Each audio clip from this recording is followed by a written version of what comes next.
Assalamualaikum warahmatullahi wabarakatuh. Kembali lagi bersama Ibu Sylvia.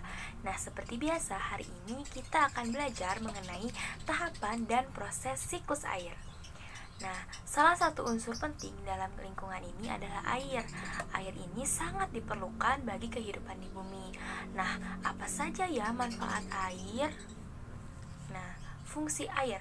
Fungsi air ini terdapat 3 ya. Ada untuk manusia, ada untuk hewan, dan juga ada untuk tumbuhan. Nah, yang pertama adalah untuk manusia. Nah, fungsi air untuk manusia itu adalah yang pertama untuk memenuhi berbagai kebutuhan manusia seperti mandi, makan, minum, mencuci, kemudian juga untuk mengairi sawah atau kegiatan pertanian dan juga perkebunan. Kemudian untuk kegiatan transportasi seperti kapal dan perahu, dan juga untuk keperluan perdagangan seperti restoran, serta hotel dan juga industri serta pabrik. Kemudian ada untuk hewan yang kedua. Nah, yang pertama ini adalah untuk makan dan minum hewan. Kemudian air merupakan habitat hidup untuk beberapa hewan, baik di sungai ataupun di laut, seperti contohnya adalah ikan. Kemudian untuk menjaga suhu tubuh hewan, dan juga air bermanfaat untuk mengatur tekanan darah pada hewan, dan air juga berfungsi untuk membantu hewan dalam memproduksi susu. Kemudian yang ketiga adalah fungsi air untuk tumbuhan. Nah, yang pertama adalah untuk membantu proses fotosintesis atau pembuatan makanan. Kemudian air merupakan sumber kehidupan bagi tanaman. Lalu air juga membantu proses pergerakan pada tanaman, dan juga air berfungsi untuk mengangkut zat hara serta nutrisi dari tanah. Dan yang terakhir adalah air untuk mendorong proses respirasi pada tanaman. Nah, mengapa air selalu tersedia di bumi?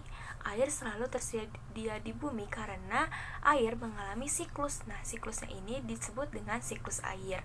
Nah, siklus air ini merupakan sirkulasi atau perputaran air secara terus-menerus dari bumi ke atmosfer, lalu kembali lagi ke bumi. Nah, siklus air ini terjadi melalui proses penguapan, pengendapan, dan pengembunan. Nah, sekarang kita akan belajar mengenai tahapan dan proses siklus air.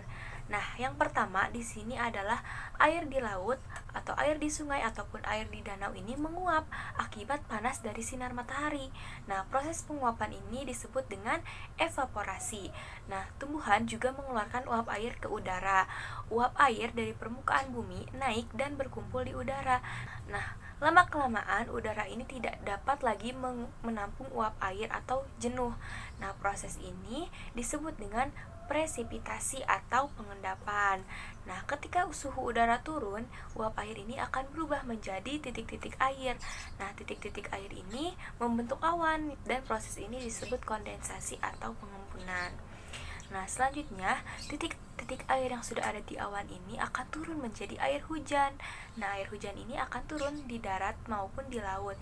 Air hujan ini akan jatuh ke tanah atau perairan. Nah, air hujan yang jatuh di tanah akan meresap menjadi air tanah. Selanjutnya air tanah ini akan keluar melalui sumur-sumur yang ada di rumah anak-anak ya. Nah, kemudian air tanah juga akan merembes ke danau ataupun ke sungai. Nah, air hujan yang jatuh ke perairan, misalnya sungai ataupun danau ataupun laut, akan menambah jumlah air di tempat tersebut. Nah, selanjutnya air sungai ini akan atau air danau akan mengalir ke laut.